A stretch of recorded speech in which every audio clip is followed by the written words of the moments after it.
সরষে ইলিশ রান্নার জন্য আমি এখানে 6 পিস ইলিশ নিয়েছি আর নিয়ে নেব সামান্য হলুদ।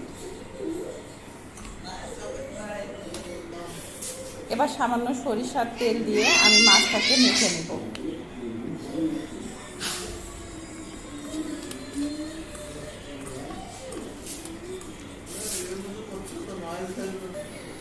হলুদ আর সরিষার তেল দিয়ে মাছটাকে মেখে আমি এটা একটু রেস্টে রেখে দেব। এবার আমি এখানে কিছুটা সরিষা নিয়েছি, একটু পোস্ত দানা নিয়েছি আর কাঁচামরিচ নিয়ে এটা আমি পাটায় পিষে নেব। তেলটা গরম হয়ে আসলে কিছুটা কালি জিরা, 2-3টা কাঁচামরিচ আর একটু হলুদ গুঁড়া দিয়ে দেব। আমি এবার যে শস্য আর পোস্তটাকে বেটে রেখেছিলাম আমি সেটা দিয়ে দেব।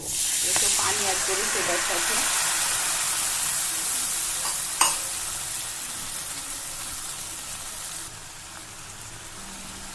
এবার আমি মাছ যে মাখিয়ে রেখেছিলাম মাছগুলাকে আমি একটা করে বসিয়ে দিব।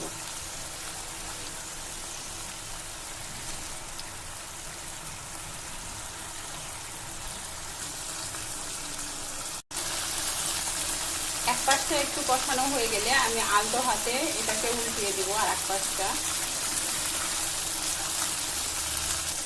এবার আমি সামান্য পানি দিয়ে দিব।